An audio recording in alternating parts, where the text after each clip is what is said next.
Cat Person 2023. I really love this film, not just because I like cats. I suppose Kelly Time Cat would like cats. It's based on a quote by Margaret Atwood, and her observation is that men fear that women may laugh at them, whilst women fear that men may kill them. So it's obviously a much worse situation for women. That's the dynamic that this film explores. I loved how it was done. The protagonist is played by Emilia Jones. Her name is Margot, and she's a 20-year-old student who works part-time in a cinema in the evenings. She works on the concession stand. I don't know what it's called, concessions, but it's where you buy popcorn and ice cream and all the sweets and snacks that you want to munch on during the film. I kind of really like that feeling that you get when, just before the film started, there was a Cineworld Gold Spot trailer where a couple of Cineworld characters who tried to get their friends to join them on Unlimited. They want to do the refer a friend deal. It's kind of fun because it's one of those adverts that don't really seem to work, perhaps because they try and call up all of their friends one by one and each of them is busy for whatever reason. But it's enjoyable, and the only time that I think I might have succeeded with refer a friend myself, because I've got Unlimited, is currently, as soon as I got the current Cineworld Unlimited membership, I talked to the friend who also wanted to join and got her to join just slightly after me so that I could send her a refer a friend. And when we've both been members for a year, we should get that 13th month free. So concessions. Margot works alone in the dark. It's a very solitary job, producing milkshakes and any snacks that cinema goers are going to take before they head into the screen for the film they choose. And all she can hear is the muffled sound of films going on in the background.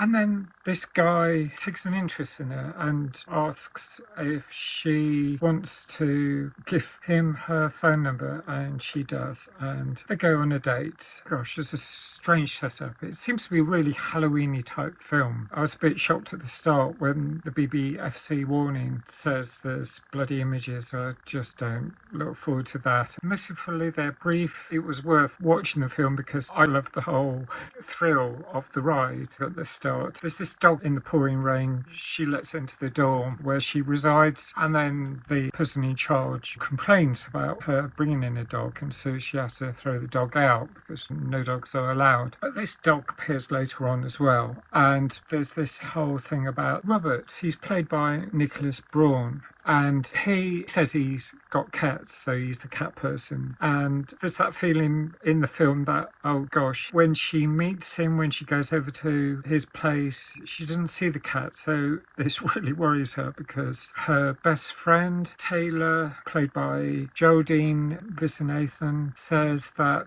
men often try and seem non-threatening because they love cats. And this is a potential red flag. So all these fears build up, and she seems to get these nightmares, and that's partly where the gory scenes are, and she wakes up. But the trouble is, things escalate. She feels more nervous about this chap, and then he gets a bit stroppy and he calls her.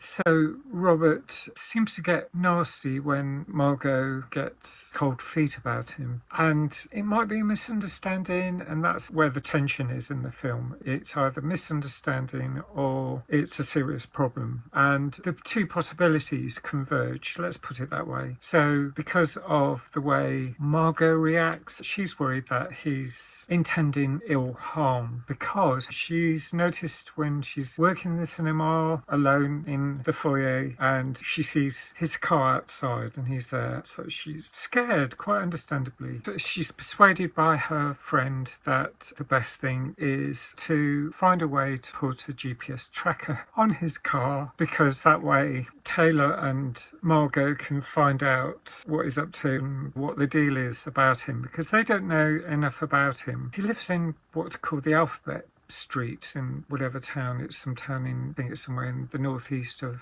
the US. So Margot's way of dealing with the situation might actually put it into a more dangerous situation. a whole range of scenarios where that's possible. He's about 25, he's mid-20s, he's just working, she's a student. There's a scene early on which I found quite interesting where he's taken her to a bar and she's asked to show ID and she can't get a drink because she's 20. So she shows her ID, but she's refused drink. You have to be 21 in the US. That wouldn't happen in the UK because you can drink when you're younger than that. It's usually 18. It's strange, I find, that you're not an adult until you're 21 in some respects. There are other things like driving where it's 17 in the UK and it's a fair bit younger in the States, it seems. Different countries have different rules about at what point you become an adult or you can take on adult responsibilities. There have been some changes to UK laws, things like you used to be able to do the lottery at age 16. Now 16 and 17-year-olds can't. You have to be over 18. I've noticed it a lot with the BBFC, the film classification. Some films are classified for 18 in the UK and they're NC-17 in the US. Some films have a much lower classification in European countries. And I don't really know why they're not more standardised around the world, because surely you become an adult at a particular age. There's no consensus between different countries, no definitive idea. When I was in university, I went to London School of Economics where a lot of Americans were studying. I guess they appreciated the fact that they could drink